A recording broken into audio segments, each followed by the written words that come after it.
Eu quero convidar você a abrir sua Bíblia comigo, sem delongas, no texto de Lucas capítulo 3. Lucas capítulo 3.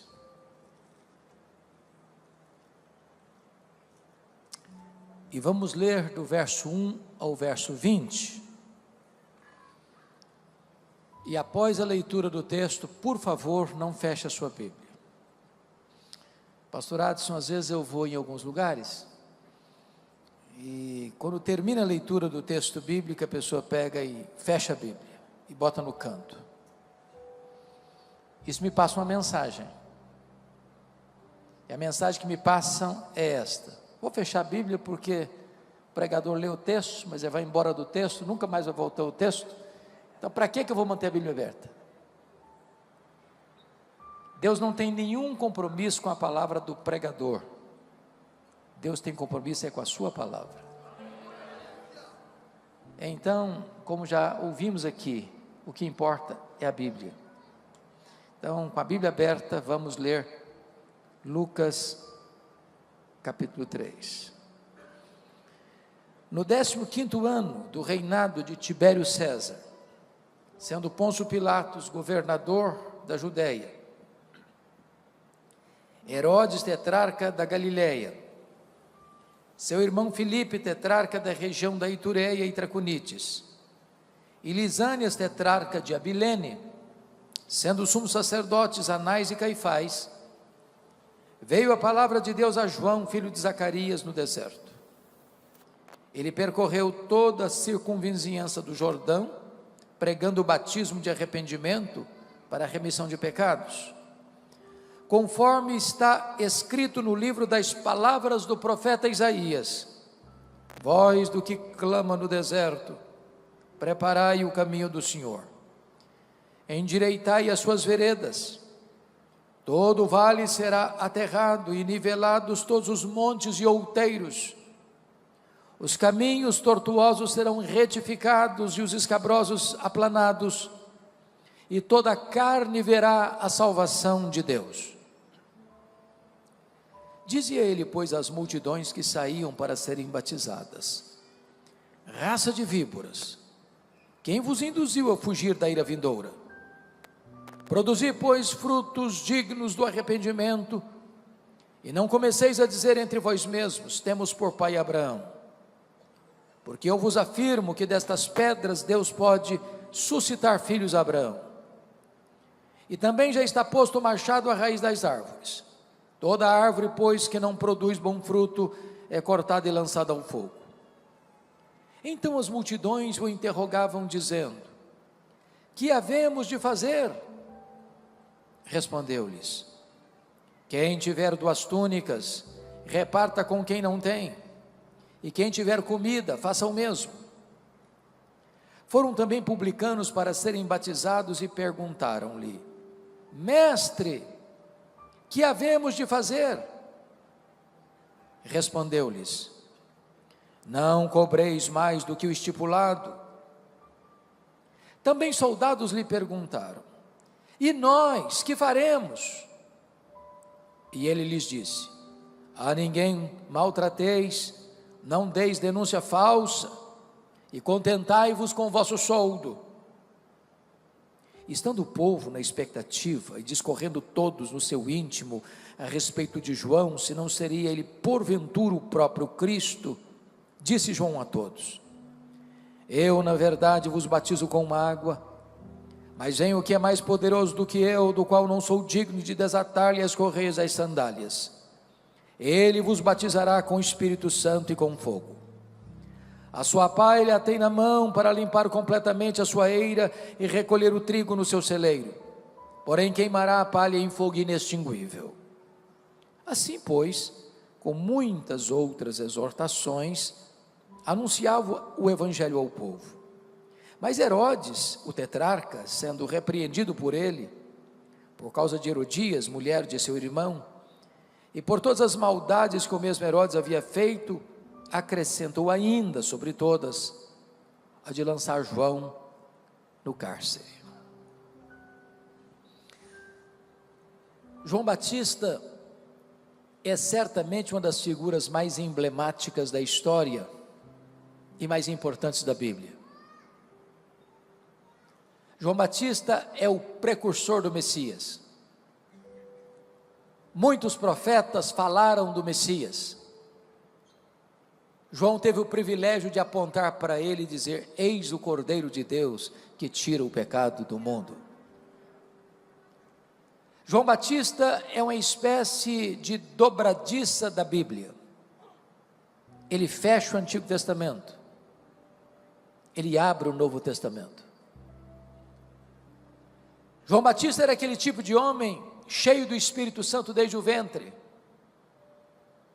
empolgado com Jesus antes de nascer.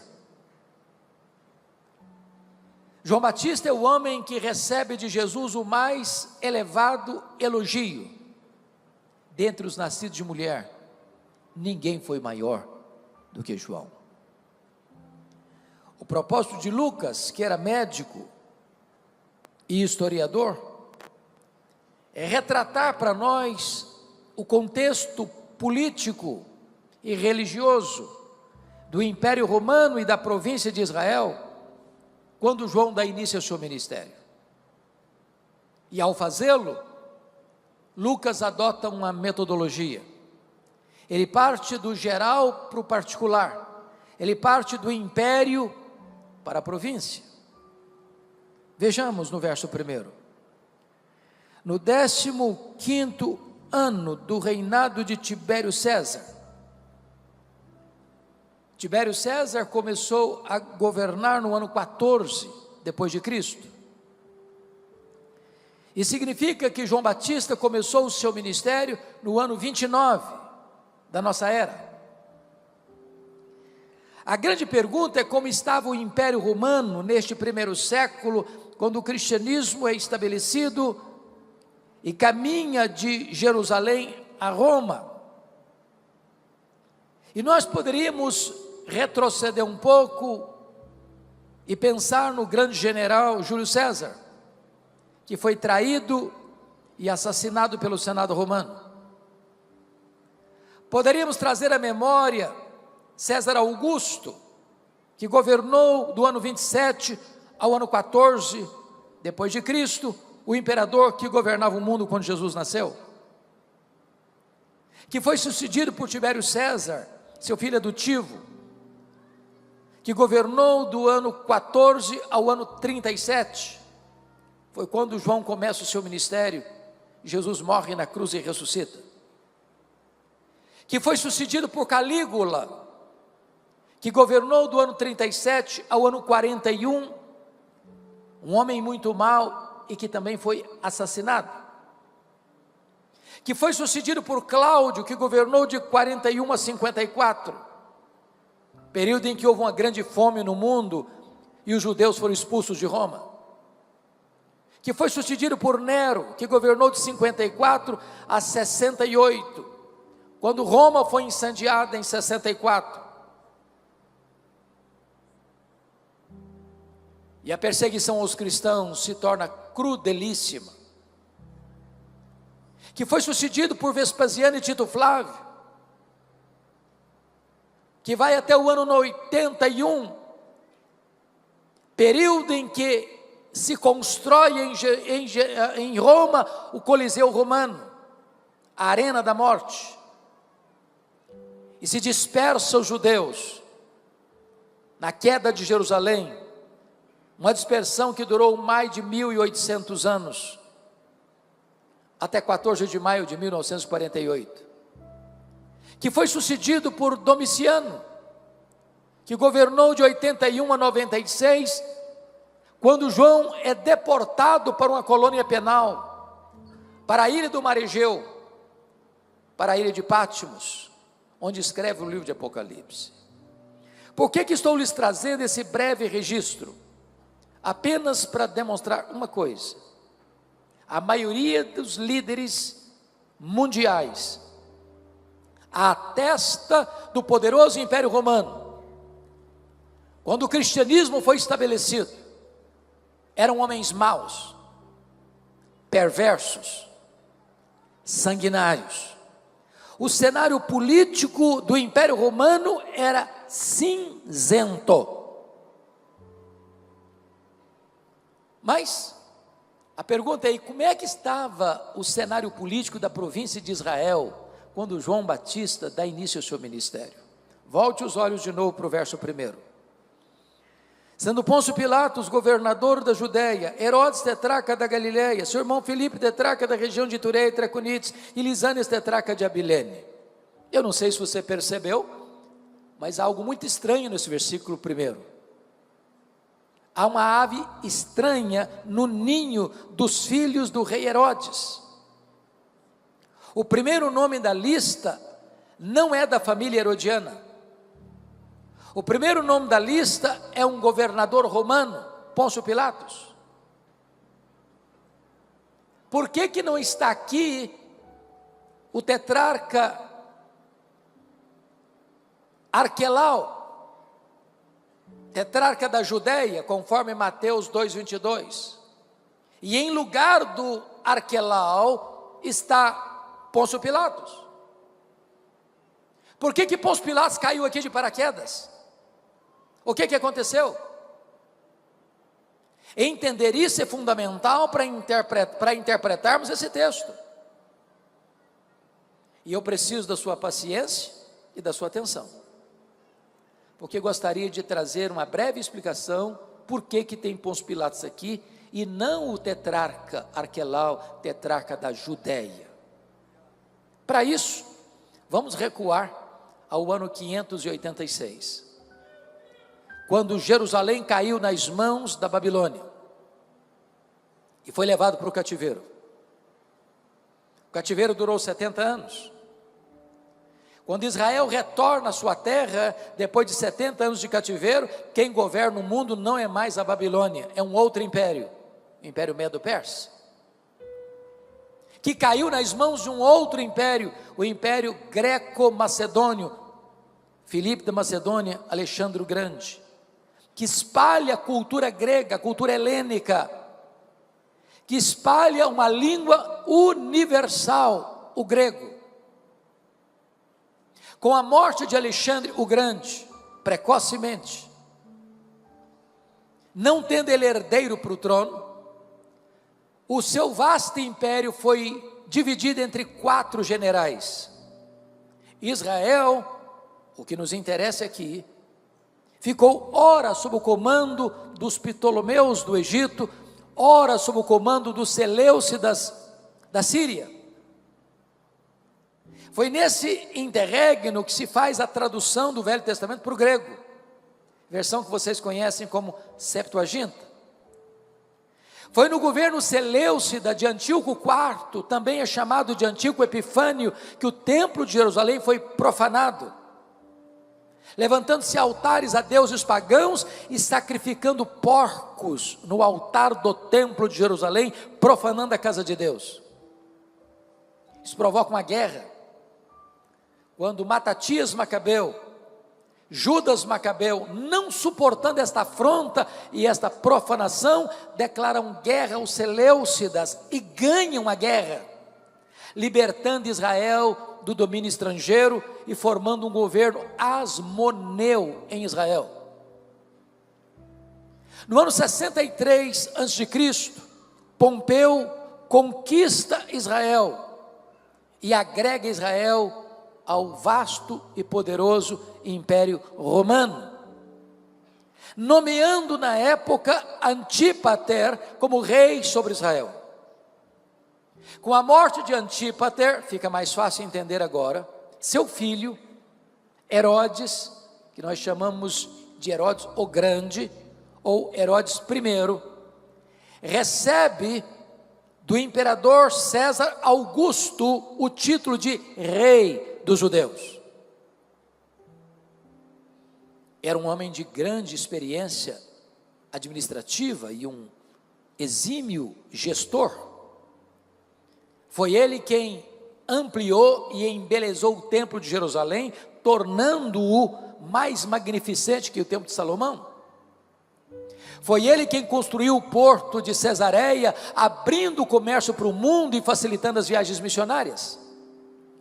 Foi ele quem construiu a fortaleza de Massada, às margens do Mar Morto, para onde fugiram cerca de 1000 judeus, quando Jerusalém foi tomada no ano 70. Foi ele quem construiu a fortaleza de Massada, ou melhor, a fortaleza da Antônia, onde Jesus foi julgado por Pôncio Pilatos. Porém, esse homem tinha um grande problema. Ele tinha muito medo de perder o poder. Ele era um homem radicalmente violento.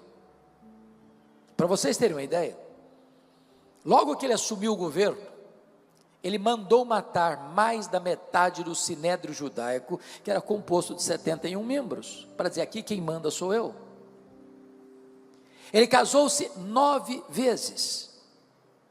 A sua chamada esposa preferida, Mariana, da nobreza, logo que ele se casa, a sua sogra, Dona Alexandra, pediu para ele nomear um jovem de 17 anos, Aristóbulo, como sumo sacerdote em Jerusalém, porque o sacerdócio já estava corrompido, e era o cargo mais alto da religião judaica, comprado a peso de ouro.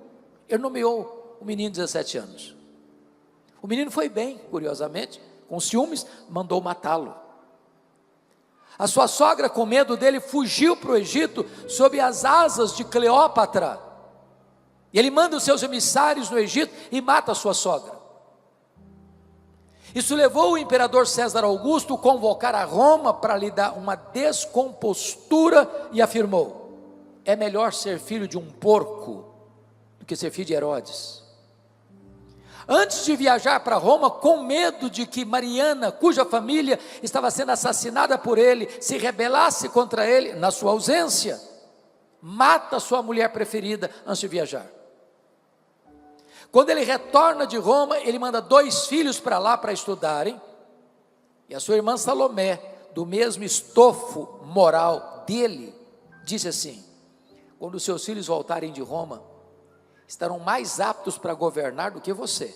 Ele não titubeou, estrangulou os 2 filhos.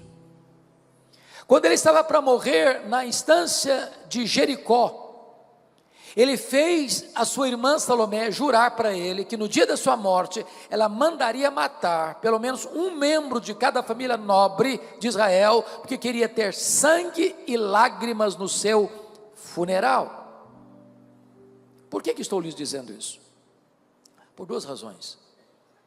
Primeiro, porque durante anos, eu confesso isso, pastor Adson, eu não entendia um texto da Bíblia, não entendia Mateus capítulo 2, porque está escrito lá, que vieram uns magos do Oriente, e chegaram em Jerusalém, e fizeram uma pergunta: onde está o recém-nascido rei dos judeus? Vimos a sua estrela no Oriente, e viemos para adorá-lo. E diz o texto, que com isso Herodes se alarmou, e com ele toda a cidade de Jerusalém. Uai, como um rei se alarma com a simples pergunta dessa? Como é que uma cidade inteira fica em pânico, só com uma pergunta dessa?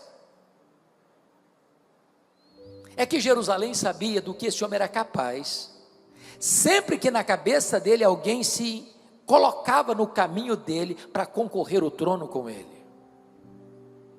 Foi por isso que ele mandou matar todas as crianças de Belém e arredores. Mas eu tenho uma boa notícia para lhes dar: os poderosos deste mundo também morrem. Só Jesus, o Rei dos Reis, jamais será apiado do poder. Com a morte dele, ele era rei sobre todo o território de Israel. O território de Israel é dividido em 4 partes. Nós chamamos isso de tetrarquia, ou governo de uma 4ª parte. A tetrarquia da Judéia foi dada a Arquelau, Mateus 2, 22. A tetrarquia da Galileia foi dada a Herodes, entenda-se aqui Herodes Antipas. A tetrarquia de Itureia e Traconites foi dada a Filipe. E a tetrarquia de Abilene foi dada a Lisânias. A pergunta é, por que o nome de Arquelau não está aqui? E por que no lugar do Arquelau está aqui Pôncio Pilatos? O problema é que o Arquelau foi tão mal, pior do que o próprio pai, que os judeus disseram para Roma assim: nós não aguentamos esse cara aqui, tira esse homem daqui, tira esse homem daqui. Preste atenção que Israel pertencia ao Império Romano, mas quem governava em Israel era a família Edomeia, era a família herodiana. Roma, mais do que depressa, aproveita o ensejo, arranca Arquelau do poder e bota o pé dentro de Jerusalém, nomeando um governador romano. Pilatos não é o primeiro, Pilatos é o quinto. Mas agora eu faço a pergunta: esse time aqui, Pôncio Pilatos, Herodes Antipas, Filipe e Lisânias, era gente boa? Era gente boa? Não, homens maus, violentos. Ou seja, se o cenário político do império estava sombrio, o cenário político da província estava pior ainda, quando João Batista deu início ao seu ministério. Mas talvez você pergunte, quem sabe a religião seja o porto seguro das pessoas numa crise política, do império e da província, no cenário internacional e no cenário nacional. Mas como é que estava a religião? Olha o versículo 2: sendo sumos sacerdotes Anás e Caifás. O que você achou de estranho aí? Tem 2 sumos sacerdotes, só podia ter um. O sacerdócio estava corrompido. Para vocês terem uma ideia, do ano 14 a.C. ao ano 28 depois de Cristo, 28 pessoas ocuparam o cargo de sumo sacerdote, que era comprado a peso de ouro. O Anás era o sogro do Caifás. O Anás já tinha sido deposto, mas ele era tão influente que nos bastidores quem mandava era ele. Na verdade, ele era o sumo sacerdote de fato, quando o genro dele era apenas o sumo sacerdote de direito. Tanto é verdade que quando Jesus foi preso e interrogado, quem vai interrogar Jesus não é Caifás, é Anás. Mas quem vai dar a canetada para enviá-lo ao governador é Caifás. Ou seja, a religião está corrompida também. E a pergunta que eu faço a vocês é essa: tem esperança num cenário desse?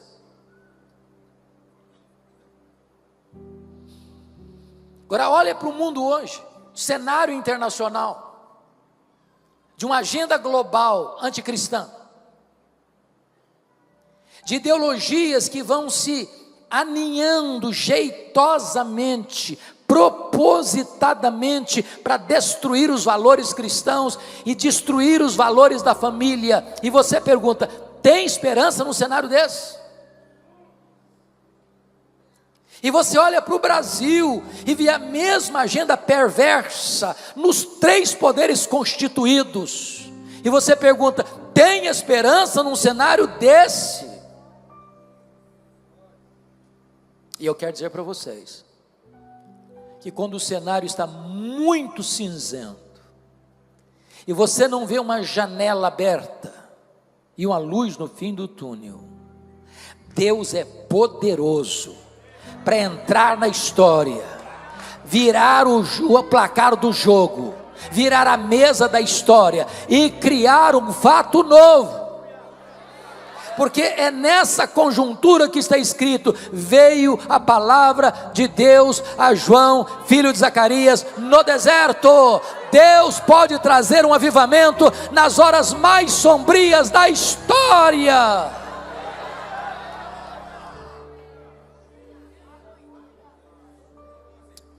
O que me impressiona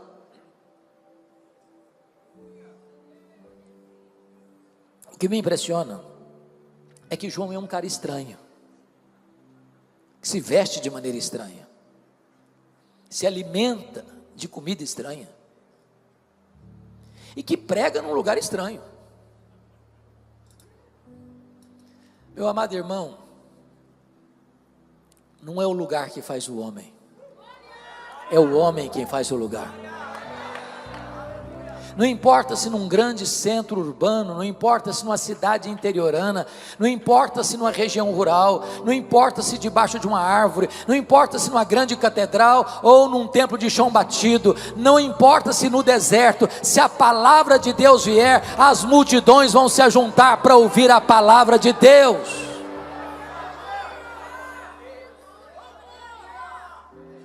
Agora observe comigo o verso 3, porque está escrito aí o seguinte: ele percorreu toda a circunvizinhança do Jordão.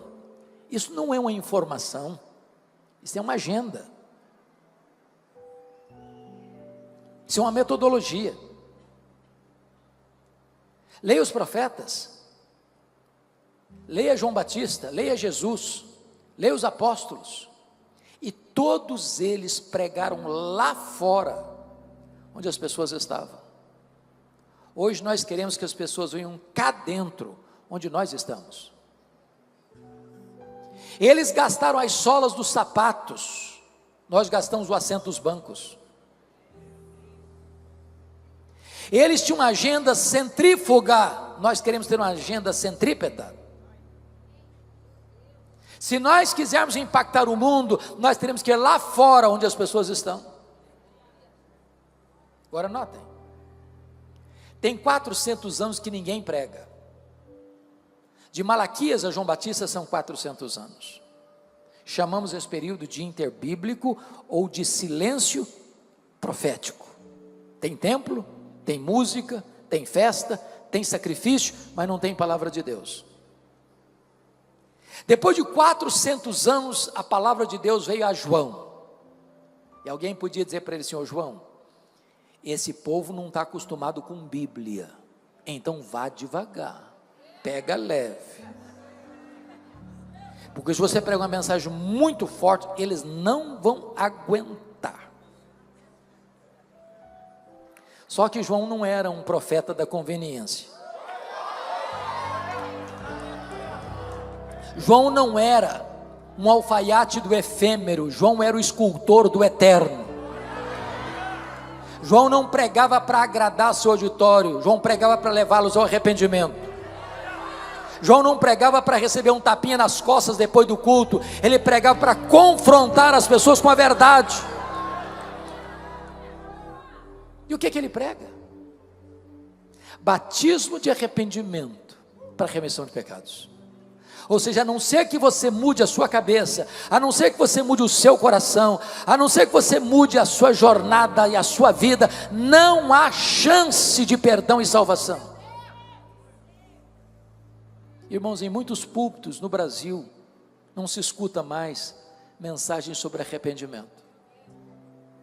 É autoajuda, é coaching,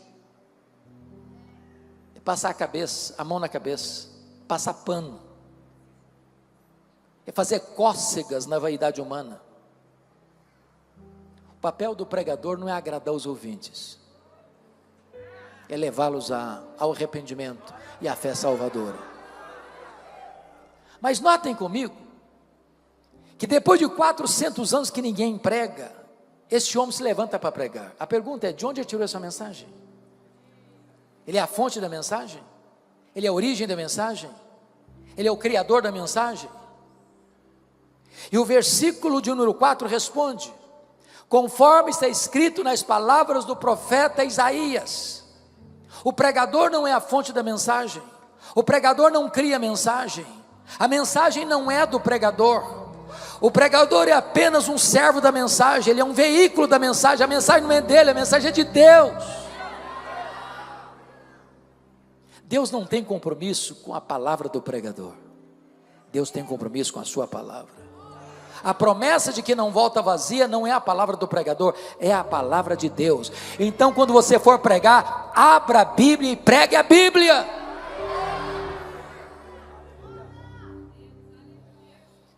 Se você percebeu comigo no versículo 4, João Batista nos é apresentado aqui como engenheiro de trânsito do reino de Deus. Voz do que clama no deserto, preparai o caminho do Senhor, endireitai as suas veredas. O pano de fundo desta declaração é que nos tempos antigos, o rei ou o imperador, ao ir visitar uma província longínqua com a sua comitiva real, não tendo estradas adequadas para a comitiva passar, ele mandava os seus engenheiros de trânsito para abrir estradas. João Batista é esse engenheiro de trânsito. E eu não estou falando de estrada, de topografia, está falando do seu, do meu, do nosso coração. E preparar o caminho do Senhor para que o Senhor se manifeste é o que nós chamaríamos de avivamento espiritual. Eu tive o privilégio, pastor Adson, de visitar um grande avivamento do século passado, na África do Sul, na missão Quassis Abantu. Ali, em 1966, o Espírito Santo foi derramado com grande poder. Ali cegos viram, ali tetraplégicos andaram, ali mortos ressuscitaram, ali foi construído numa fazenda, um templo para 15 mil pessoas, com 3 cultos por dia. Ali feiticeiros foram convertidos aos borbotões, e às vezes sem que ninguém fosse pregar para eles, eles eram tomados de convicção de pecado lá no campo, e saíam correndo e chorando, confessando os seus pecados, buscando salvação em Cristo Jesus. E eu perguntei para o pastor Erle Stigen, o instrumento que Deus usou para aquele avivamento, disse: pastor Erle, o que é avivamento? Ele respondeu: avivamento é preparar o caminho do Senhor. A igreja não agenda avivamento, a igreja não promove avivamento, a igreja busca avivamento. A igreja prepara o caminho do Senhor para que Ele se manifeste. Mas o que é isso? O versículo 4 responde.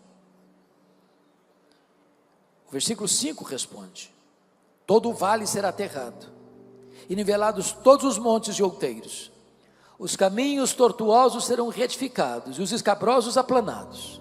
O resultado disso é um grande avivamento, descrito no versículo 6, e toda a carne verá a salvação de Deus. Mas do que ele está falando? O que é um vale? Um vale é uma depressão, é um lugar escuro, sombrio. Isso retrata as cavernas da nossa alma, as gavetas secretas do nosso coração, aquelas áreas sombrias onde se aninham pecados ocultos. Enquanto isso não for aterrado, enquanto isso não for tratado, enquanto isso não for resolvido, as chuvas do avivamento são retidas. O que são os montes de outeiros? Soberba. Onde tem nariz empinado, onde tem vaidade e arrogância, aí o Senhor não age, avivamento não chega, porque Deus resiste ao soberbo. O que é o caminho torto? É vida dupla, é hipocrisia, é falta de integridade. E onde há máscaras espirituais, aí o Senhor não age. O que é o caminho escabroso? A palavra significa fora do lugar. O que é que está fora do lugar na nossa vida? Enquanto a nossa vida não estiver alinhada com a boa, agradável e perfeita vontade de Deus, as chuvas são retidas. Mas quando a igreja acerta a sua vida com Deus, quando a igreja experimenta uma profunda reforma espiritual, então chega o poderoso avivamento mandado por Deus desde as alturas, e toda a carne verá a salvação de Deus. Mas uma outra pergunta ao texto: quem estava ouvindo João Batista no deserto? Notem comigo, versículos 7 e 10, que Lucas fala não de multidão, mas fala de multidões. E quando você lê Mateus 3, Marcos 1, Lucas 3, você vai entender por que fala de multidões. Porque toda a circunvizinhança do Jordão estava no deserto, toda a província da Judéia estava no deserto, toda a cidade de Jerusalém estava no deserto. Agora você vai ler no versículo 12, fala aí que os publicanos estavam lá, e você vai ler no versículo 14, e você vai ver que os soldados estavam lá. Por que é importante ressaltar isso? Há muitos estudantes de teologia, e nós estamos aqui diante de uma classe de acadêmicos de teologia, Brasil afora, que ao terminar um curso de bacharel, por exemplo, o sonho de muitos não é pastorear, é avançar para um mestrado, e depois aproveita o ensejo e já se matricula num doutorado. Para não perder o pulo, já fazem um pós-doc. E aí se tornam especialistas numa área, por exemplo, crescimento de igreja. Mas ele nunca plantou um ponto de pregação. Ele nunca começou um estudo bíblico num grupo familiar. Mas ele é especialista em crescimento de igreja. É um teórico. E muitos desses teóricos estão ensinando o seguinte: você quer plantar uma igreja relevante? Você tem que plantar uma igreja homogênea. E o que é isso? Por exemplo, alguns dizem: não, eu vou plantar uma igreja para alcançar a classe média alta da minha cidade, porque eu quero gente com dinheiro para investir no reino. O que vai fazer? Plantar uma igreja do lado de um condomínio de alto padrão. Outros dizem: não, eu vou plantar uma igreja para alcançar a elite intelectual da cidade. Eu quero os acadêmicos, eu quero os professores, eu quero gente formadora de opinião, eu quero gente que possa influenciar a cultura da nossa cidade. Vou plantar uma igreja onde? Do lado de um grande centro universitário. Outros dizem: não, eu vou fazer outra coisa, eu vou fazer uma opção pelos pobres, eu vou plantar uma igreja no bairro mais carente da minha cidade, porque a minha opção é pelos pobres. Quando eu leio a Bíblia, eu não vejo nada disso. Nada disso. Preste atenção nisso. A igreja de Deus é o único lugar do mundo onde o homem mais rico da cidade se assenta do lado do homem mais pobre da cidade, e eles são rigorosamente iguais. Iguais. A igreja de Deus é o único lugar do mundo onde um diácono, sendo o maior empresário da cidade, carrega a cadeira nas costas para um pedreiro sentar, e sentar com honra. Deus não olha a conta bancária, Deus não olha os diplomas da parede, Deus não olha a cor da pele. Para Deus todos são iguais.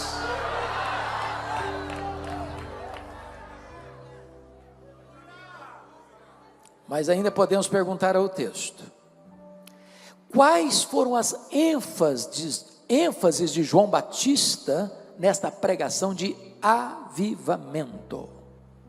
Vejamos. Primeiro, João Batista alerta sobre o perigo mortal da hipocrisia. Olha o verso 7. Dizia ele, pois, às multidões que saíam para serem batizadas: raça de víboras! E eu fico escandalizado com João Batista. É muita acidez na voz, é uma mensagem muito tóxica, é muita indelicadeza com o auditório. Por favor, não façam isso na igreja.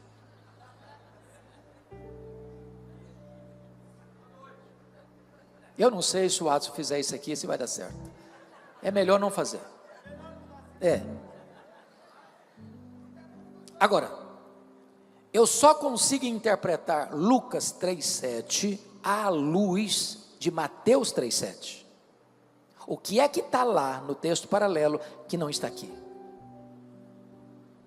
Lá está escrito que quando João olha essas multidões vindo, ele vê muitos fariseus e saduceus. Então diz: raça de víboras.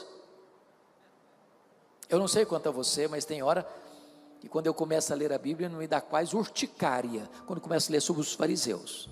Pensa num time complicado. Andava com lupa para enxergar os pecados dos outros, mas não viam os seus próprios. Jesus chamou essa gente de hipócritas. Agora, por favor, entenda isso. Os fariseus não foram sempre assim, não. Quando eles surgiram? Por que eles surgiram? Eles surgiram exatamente nesse período interbíblico para resistir à avalanche de influência da cultura grega, da helenização, diríamos hoje. Eles resistiram à secularização da igreja da época. Era um grupo de reforma e reavivamento, que lutavam pela ortodoxia e pela piedade. Mas com o tempo, eles perderam a essência e mantiveram a forma. E Jesus os chamou de hipócritas. Quem eram os saduceus? Era também do mesmo período um grupo de resistência à cultura helênica, que primava pela ortodoxia e pela piedade da elite da sociedade, mas sucumbiu rapidamente à cultura grega. É por isso que eles não acreditavam em anjos, não acreditavam em ressurreição, não acreditavam em todo o Velho Testamento, só no Pentateuco. E eles tornaram-se colaboracionistas de Roma e ganharam como moeda de troca a mina de ouro da religião judaica, que era a exploração do templo. Vocês sabem que tudo girava em torno do templo. Nas festas, por exemplo, caravanas iam do mundo inteiro a Jerusalém, a população quintuplicava, porém, nenhum adorador podia vir do seu lugar mais longínquo da terra e com dinheiro estrangeiro comprar sequer um cordeiro, uma pomba, uma rola para sacrificar. Tinha que primeiro trocar a moeda. E não podia trocar fora do templo, não, tinha que trocar lá na praça do templo com os cambistas, com taxas abusivas para embolsar essa grana. Nenhum adorador podia trazer de casa um cordeiro, uma pomba, uma rola, tinha que comprar lá na praça do templo e por preços abusivos, para eles se enriquecerem.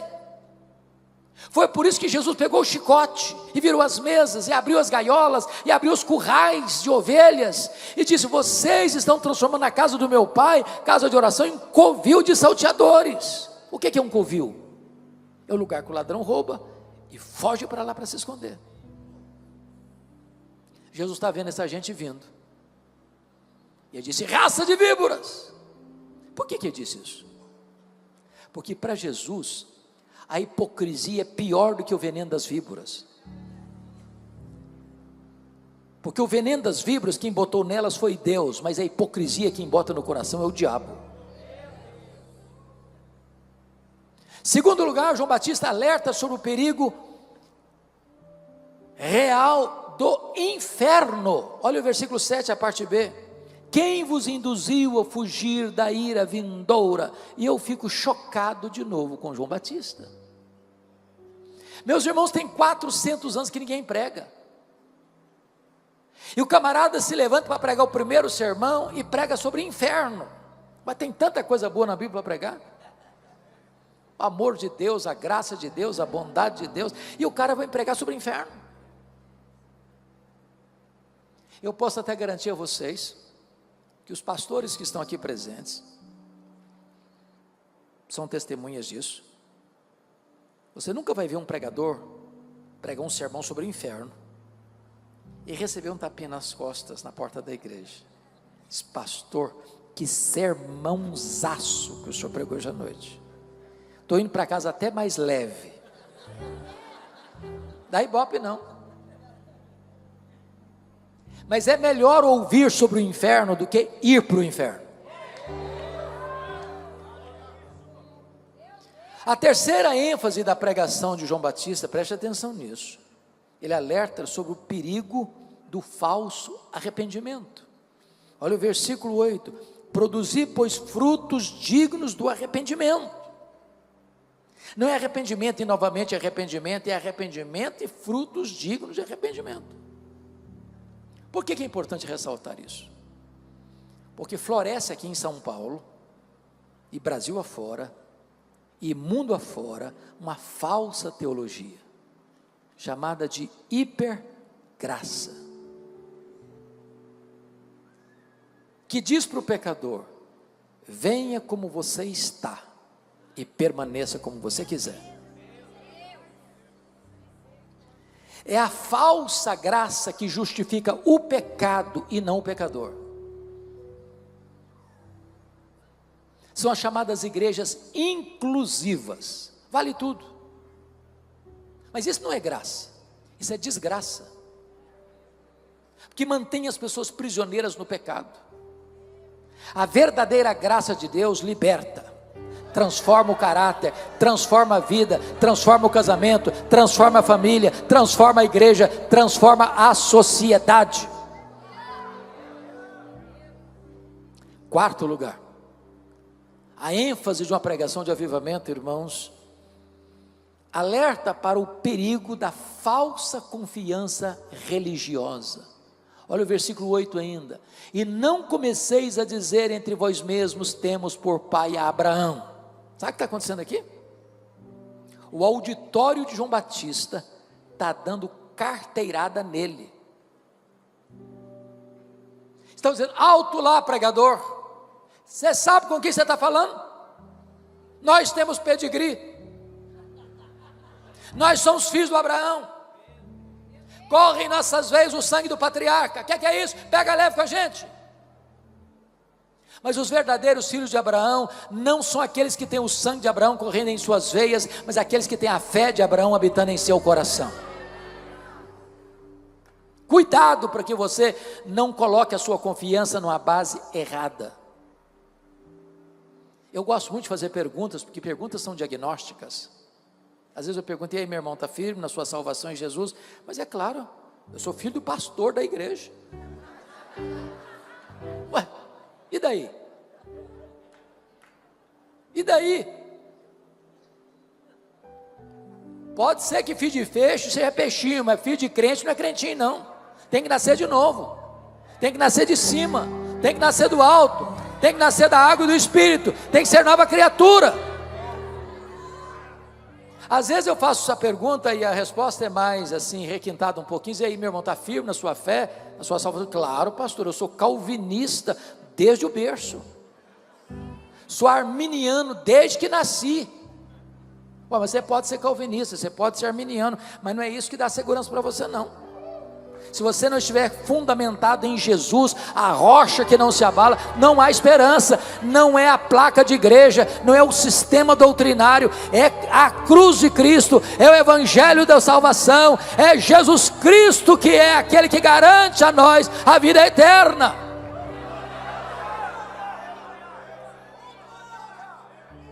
Mas em último lugar, a ênfase de João Batista num sermão de avivamento é mostrar o perigo, irmãos, de uma vida infrutífera. Olha o versículo 9: e também já está posto o machado à raiz das árvores. Toda árvore, pois, que não produz bom fruto, é cortada e lançada ao fogo. Sabe o que ele está dizendo? Você quer saber se o cara é crente mesmo? Não escute o que ele fala, veja o fruto que ele produz. Bom, vamos avançando no texto e fazer outra pergunta. Esse tipo de pregação produz resultado? E a resposta está no texto. Vamos ver o primeiro resultado, versículo 10 e 11. Então as multidões o interrogavam dizendo: que havemos, pois, de fazer? Respondeu-lhes: quem tiver 2 túnicas, reparta com quem não tem. Quem tiver comida, faça o mesmo. 2 coisas a enfatizar aqui. Primeiro, em tempos de avivamento, irmãos, o apelo não parte do pregador para o auditório, parte do auditório para o pregador. Você quer saber se o cara é crente mesmo, à luz desse texto? Veja se ele é generoso. Não combina crente mão de vaca, pão duro, suvina, avarento. Crente tem o coração aberto, crente tem o bolso aberto, crente tem as mãos abertas, crente tem a casa aberta, crente é generoso. Agora preste atenção: generosidade não é arrependimento. Ninguém vai para o céu porque dá roupa e comida para as pessoas. Generosidade é uma evidência do verdadeiro arrependimento e não um substituto do verdadeiro arrependimento. Segundo resultado, confira comigo os versos 12 e 13. Agora o grupo é mais um pouquinho requintado, joga um pouco de confete em Jesus, e diz aqui que também foram os publicanos para serem batizados e perguntaram-lhe: mestre, isso é rasgação de seda, mestre, que havemos de fazer? Os publicanos, irmãos, eram as pessoas mais odiadas de Israel, eram os cobradores de impostos, que oprimiam o povo, saqueavam o povo. Eu estou falando agora de Receita Federal, estou falando do leão, está de olho em você. Roma naquela época não tinha todos os aparatos de recolhimento de tributos que se tem hoje. Então o que Roma fazia? Roma fazia uma concessão para que alguém recolhesse os impostos de uma determinada região, com o compromisso de repassar aos cofres de Roma um valor devido, mas Roma não estava nem aí se essa pessoa cobrava muito mais para embolsar o resto da grana. E era isso que os publicanos faziam. E eles estão lá perguntando para João: ô João, e nós vamos fazer o que com o seu sermão? João responde assim: não cobreis mais do que o estipulado. Você quer saber se o cara é crente mesmo? Veja se ele é honesto nos seus negócios, veja se ele não passa a perna nos outros, veja se ele não é desonesto nas suas transações comerciais, veja se o dinheiro que cai na sua conta bancária é dinheiro limpo. Eu tenho rodado, pastor Adson Belo, esse país com você também, e eu acho que a igreja evangélica brasileira precisa de um choque ético. Tem muito crente enrolado, tem muito crente mal pagador, tem muito crente que dá cheque sem fundo, tem muito crente que assume dívidas sabendo que não vai pagar, tem muito crente que entra em esquemas de exploração e de corrupção, dando propina, recebendo propina para ganhar mais dinheiro. O evangelho transforma o caráter, a vida, as transações comerciais. O verdadeiro evangelho muda os parlamentares de Brasília, chamados de evangélicos. O verdadeiro evangelho muda a tessitura social. Porque olhem comigo o versículo 18, que o João Batista está pregando é o evangelho. Vamos ver a terceira resposta? Olha o versículo 14 comigo. Também soldados lhe perguntaram: e nós, que faremos? E ele disse: a ninguém maltrateis, não deis denúncia falsa, contentai-vos com o vosso soldo, com o vosso salário. Do que ele está falando? Ele está falando de soldados romanos, fardados, estavam lá, ouvindo João Batista. E João Batista diz: olha, a ninguém maltrateis, não deis denúncia falsa, contentai-vos com o vosso salário. Vamos entender o que ele está falando. Quando ele fala ninguém maltrateis, preste atenção nisso. Qualquer líder, seja ele militar, civil, religioso, tem que tomar cuidado, porque às vezes a pessoa do topo da sua liderança pode olhar alguém de cima para baixo e machucar pessoas. No reino de Deus, a pirâmide está de ponta cabeça. O maior é o servo de todos. Então não use da sua liderança para machucar pessoas. Não deis denúncia falsa. Do que ele está falando?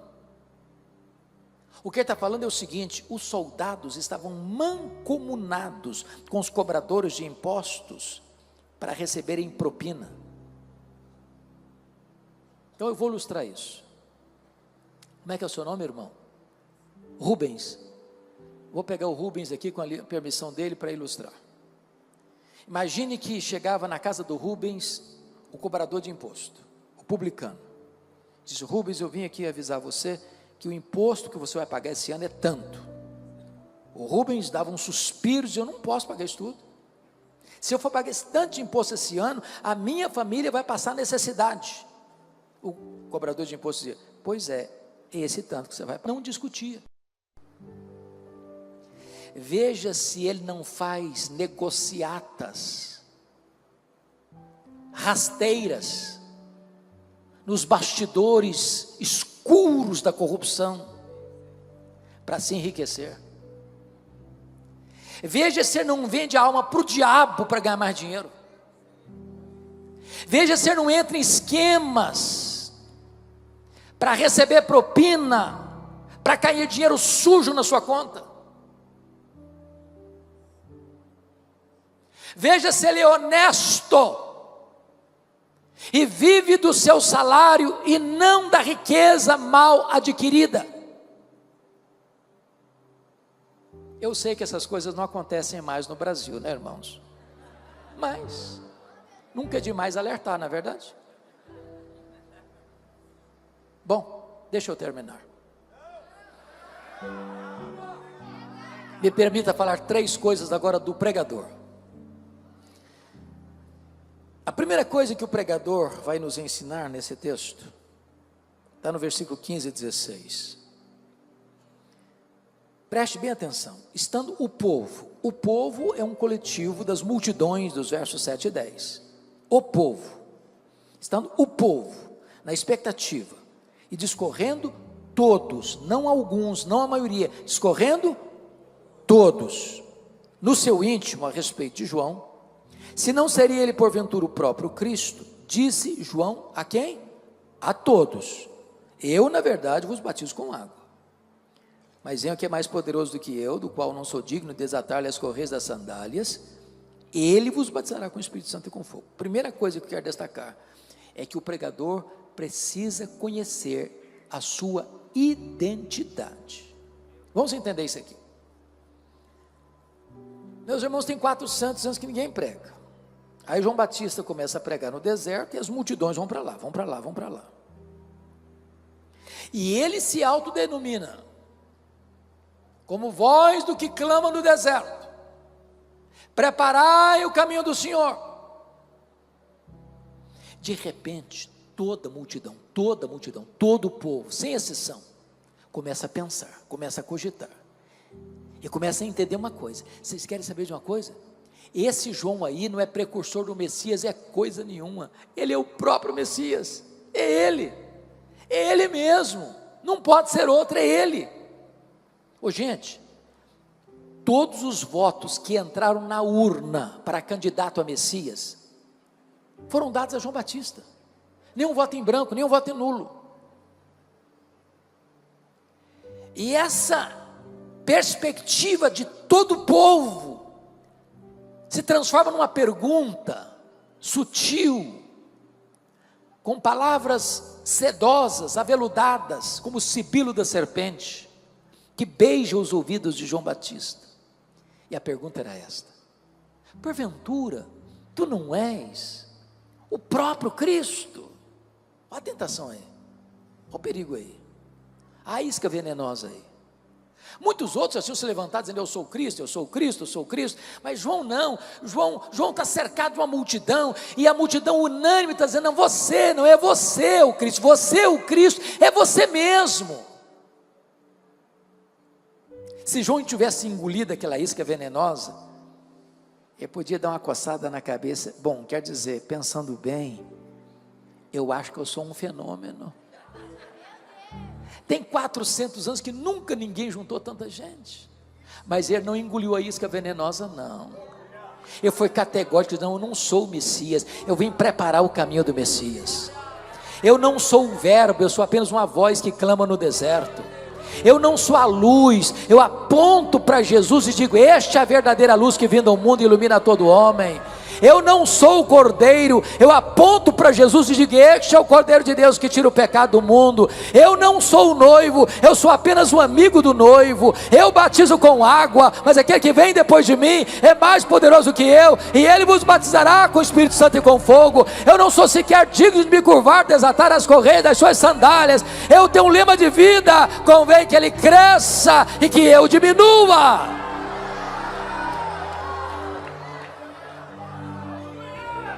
Irmãos amados, nunca queiram receber a glória que só pertence a Jesus. Toda a glória dada ao homem é vanglória, é glória vazia, é idolatria, é abominação para Deus, porque Deus não divide a sua glória com ninguém. Então baixa a bola, baixa a bola. A segunda coisa que o pregador retrata aqui para nós, é que ele tem consciência plena da sua limitação. Nós estamos diante de um púlpito que tem sido uma cátedra de ensino. Por aqui já passaram mestres, doutores, pregadores. Aqui tem um pastor que é um estudioso das Escrituras, e muitos outros vão de passar por aqui. Muitos de vocês já pregaram e muitos de vocês já ouviram grandes pregadores, mas todo pregador, todo, sem exceção, é rigorosamente limitado. Eis que diz o versículo 16: eu batizo com água, mas aquele que vem depois de mim é mais poderoso do que eu. Ele vos batizará com o Espírito Santo e com fogo. Sabe o que ele está dizendo? Meus irmãos, não importa o pregador, nós só conseguimos falar aos ouvidos. Só o Espírito Santo consegue falar ao coração. Não importa a forma que um pastor batiza, se por imersão, se por efusão, ou se por aspersão, o pregador só pode lidar com o símbolo, com a água. Só Jesus pode batizar com o Espírito Santo e com fogo. O pastor pode pegar os elementos da ceia, o pão e o vinho, e reparti-los, mas nenhum pregador tem poder de tornar esses símbolos eficazes no coração dos crentes. O pregador é limitado. Baixa a bola, baixa a bola. Finalmente, terceiro e último lugar, o pregador é corajoso. Veja comigo os versos 19 e 20. Mas Herodes o tetrarca, sendo repreendido por ele, por causa de Herodias, mulher de seu irmão, e por todas as maldades que o mesmo Herodes havia feito, acrescentou ainda sobre todas a de lançar João no cárcere. Vamos entender isso aqui. Eu disse a vocês lá no começo que Herodes, o grande, pai de Herodes Antipas, tinha se casado 9 vezes, formando uma família disfuncional. Dos muitos filhos que teve, ao morrer, 4 deles receberam um poder político. Arquelau, tetrarca da Judeia; Herodes Antipas, tetrarca da Galileia; Filipe, tetrarca de Itureia e Traconites; e Lisânias, tetrarca de Abilene. Mas ele teve muitos outros filhos. Dentre eles, Filipe primeiro, porque esse Filipe aqui é o segundo, morava em Roma, casado com Herodias. Herodias também era neta de Herodes o Grande, de tal maneira que Herodias não era só cunhada de Herodes Antipas, era também sobrinha. O pecado de Herodes não foi só de adultério, foi também de incesto. Herodes Antipas, esse aqui, era casado com a filha do rei Aretas, dos nabateus, que moravam em Petra. E ele chega em Roma, e a sua cunhada se engraça com ele, e ele com ela. E Herodias diz para Herodes assim: se você me prometer se divorciar da sua mulher, a filha do rei Aretas, eu largo o seu irmão e vou com você para Galileia. Herodes topou. Agora preste atenção na cena. Um dia, o Herodes desembarca na Galileia com a Herodias a tiracolo. João Batista, que era cara de leão, não tinha medo de ninguém, botou o dedo na cara do tetrarca e disse: não te é lícito possuir a mulher do teu irmão. E ele sabia que estava mexendo num vespeiro, num ninho de cobras. Ele sabia que seria odiado por isso e foi. Aliás, foi preso por causa disso. Preso aonde? masmorra de Maquerós. Sabe onde fica Maquerós? Do lado do Mar Morto, 45 a 50 graus todo dia. O maior homem dentre os nascidos de mulher está preso por pregar a verdade e confrontar o pecado. Herodes às vezes gostava de ouvi-lo, mas quando Herodes ia ouvi-lo, sabe de que assunto João Batista tratava com ele? Juízo final. E aí o cara sai mais desesperado. Um dia, comemorando o seu aniversário, Herodes convida os seus amigos, seus convivas, todos chapados. Entra agora a filha de Herodias e dança diante dele com muita desenvoltura. E o rei o tetrarca dá para ela um cheque em branco assinado, diz: pode pedir o que você quiser. A menina, tão perigosa quanto a mãe, disse: mamãe, estou com um cheque em branco assinado, o que é que eu peço? Herodias disse: peça a cabeça de João Batista numa bandeja. O carrasco sai lá da Galileia, vai lá no Mar Morto, tira o João Batista da prisão, bota a cabeça dele num cepo e tosa a cabeça dele com a espada. E agora, aquela cabeça pingando sangue, entra na festa da iniquidade, como bolo da profanação. E você sai dessa festa, dessa cena, horrorizado, chocado, perplexo. Diz: meu Deus, que tragédia, que fim infeliz, inglório. Mas João Batista não pensava assim. João Batista entendia que é melhor você estar preso com a consciência livre do que você estar livre com a consciência presa. João Batista entendia que é melhor você perder a cabeça com honra do que você viver com desonra. João Batista nos ensina que o que importa não é como um homem morre, mas como ele ressuscita. Eu pergunto a vocês: que pai, que mãe, hoje, bota o nome num filho de Herodes? Só um louco, ou um desavisado. Mas João Batista, embora morto, ainda fala.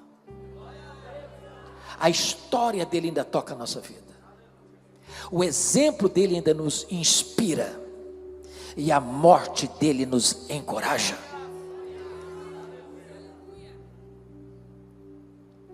Eu não sei quanto a vocês, mas eu acho que nós estamos chegando num tempo muito complicado da história.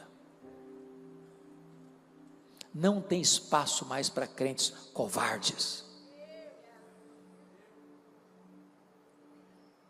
É hora de se posicionar e aprendermos o que João Batista viveu e nos ensinou com seu exemplo. Se vivemos, para o Senhor vivemos. Se morremos, para o Senhor morremos. Quer pois vivamos, quer pois morramos, nós somos do Senhor. Que Deus nos ajude nesta noite. Amém.